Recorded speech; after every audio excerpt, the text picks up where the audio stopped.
How do you go about asking for a raise in corporate America?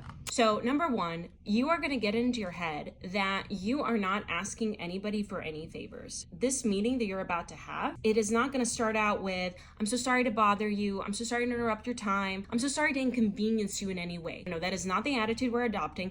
We're going into that meeting to have a business conversation so that you can be compensated fairly for the work that you're doing for that company. This is strictly a business meeting. This is not, I'm sorry to inconvenience you. This is part of that person's job to have these conversations.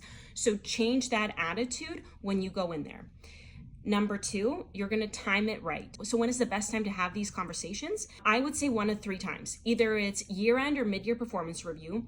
Either after you've had a very successful project, so let's say you had a project, you delivered really well, it was high visibility, everyone knows you did a good job, or when you're being asked to do a lot more work. Okay, so time it right. Wait for that perfect time to ask for it. If you have to do it outside of any of those 3 just because you can't wait, okay, but it's better if you do it in 1 of those 3 times. So performance reviews, after you did a really good job on something, or when you're being asked to do additional extra work. So just like any business meeting, we're going to schedule a formal time to have that conversation. We're going to put it on the calendar and we're going to prepare ahead of time.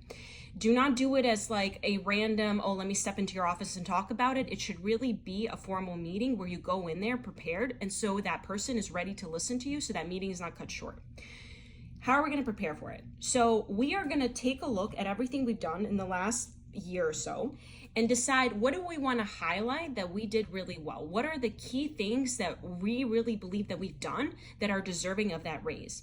For each one of those key things, I would list out not so much what I did, but more so what has the impact of that thing been to my company or to my team or to my product, whatever it is.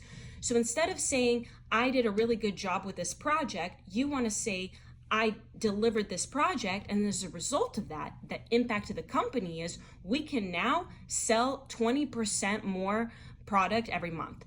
Or I did X, as a result of that, we've increased efficiency by this much percent month over month. You have to put your amazing tasks that you have done in an impact that has created for the company so that you can show the value that you bring. It's great when you put quantity on it because it shows that it's coming from a place of data versus a place of feelings. Because just saying things like, I do a really good job every month, it's not as tangible as, because I do a really good job every month, this is the 20% increase or impact we've had to the business. I would do a 1-slider where on the left side, I list all the great things I've done, and on the right side, I list the impact to the business because of those things that I did. I wouldn't make it really long because you want to make sure you have enough time in that meeting to cover all your things. Next, I would really do market research to determine whether or not I'm getting underpaid in the company that I work. So take a look at your role, take a look at your position, take a look at the industry you're in, take a look at your market, and do some research to determine what is a fair compensation for the role that you have. You have to do this research because you cannot go into a company asking for more money just because you feel like you need more money when you already are getting compensated at market value. All of us want to get paid more, but the reality is the company is going to have a really hard time approving your increase if you're already getting paid based on market rate.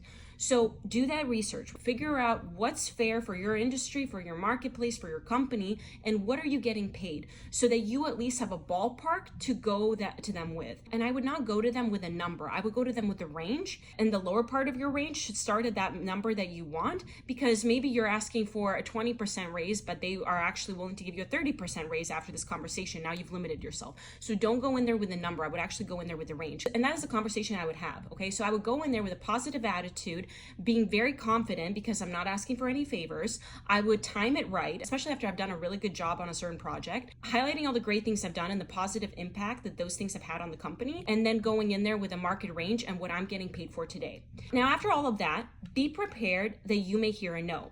Now, what will likely happen, maybe that person will say, I have to go back and think about it and come back to you, and maybe then it'll be a no.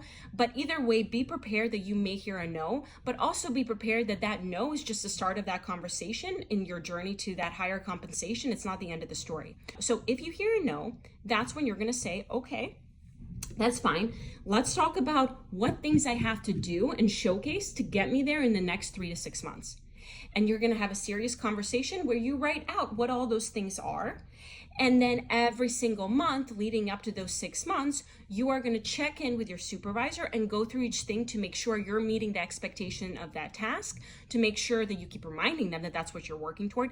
And so that in 6 months, when you schedule your next conversation, again, related to your compensation, you can now highlight, here are the 5 things you told me to do. Here's how I've delivered on those 5 things, as you know, because we've been meeting each month.